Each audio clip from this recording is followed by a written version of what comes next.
So guys, let's talk about lifeboats.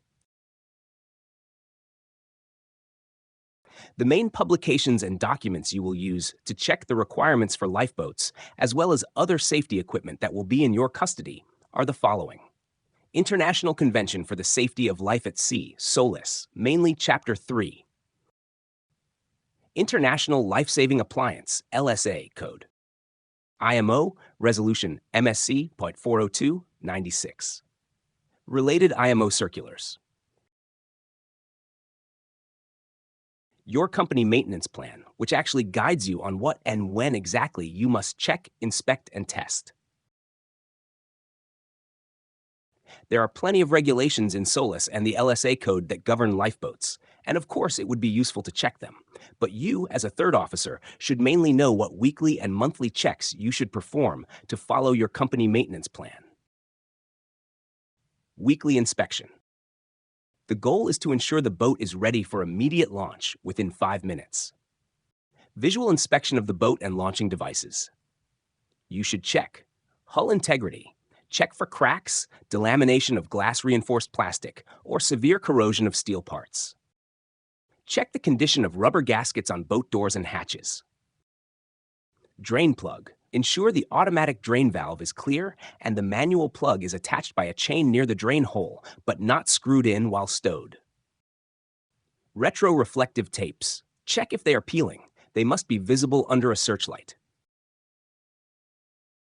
Inspect the lifeboat davit. Check for kinks or heavy rust. Wires should be well greased.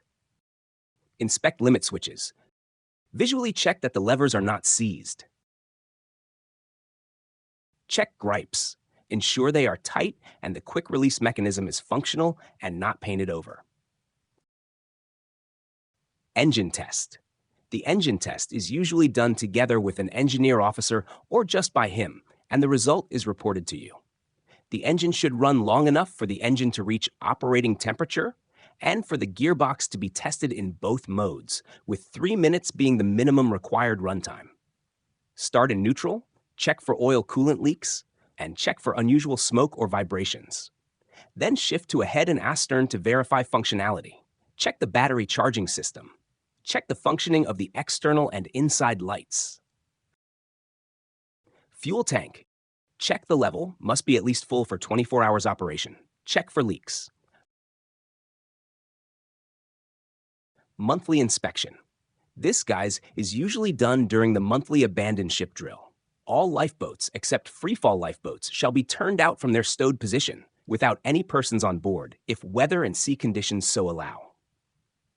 Inspection of the life-saving appliances, including lifeboat equipment, shall be carried out monthly using the checklist required by Regulation 36.1 to ensure that they are complete and in good order.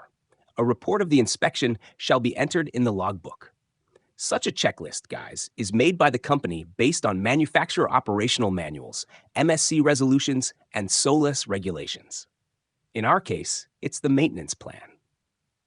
Also, you should check the free movement of the steering wheel and the rudder from side to side, the condition of seatbelts and their readiness for immediate use, and the condition of the magnetic compass, making sure it does not contain air bubbles and shows the correct heading by comparing it with the ship's magnetic compass.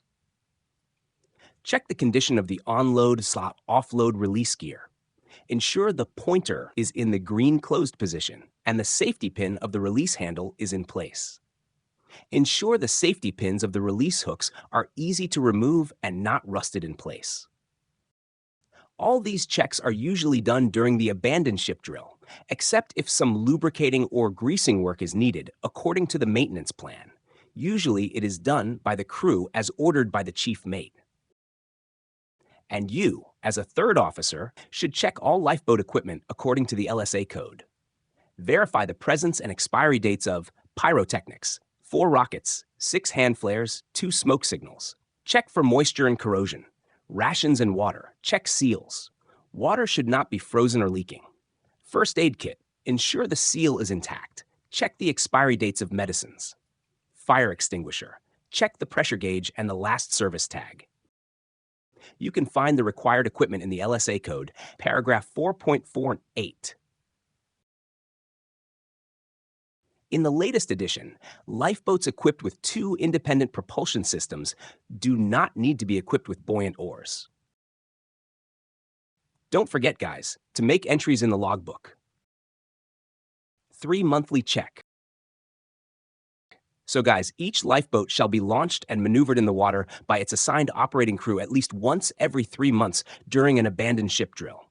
You, as the leader of the boat team, will test the onload-offload release gear, operate the engine and steering gear, and check the hull, drain plugs, and seals for leaks while the boat is in the water. In the case of a lifeboat arranged for free-fall launching, at least once every 3 months during an abandoned ship drill, the crew shall board the lifeboat, properly secure themselves in their seats, and commence launch procedures up to, but not including, the actual release of the lifeboat, i.e., the release hook shall not be released. The lifeboat shall then either be free-fall launched with only the required operating crew on board, or lowered into the water by means of the secondary means of launching with or without the operating crew on board. In both cases, the lifeboat shall thereafter be maneuvered in the water by the operating crew. At intervals of not more than 6 months, the lifeboat shall either be launched by free fall with only the operating crew on board, or simulated launching shall be carried out in accordance with the guidelines developed by the organization. So guys, except for the annual examination and the 5-year thorough examination and load test performed by certified service providers, that's it for you as a third officer regarding lifeboats. Hope it was useful for you. See you in the next video.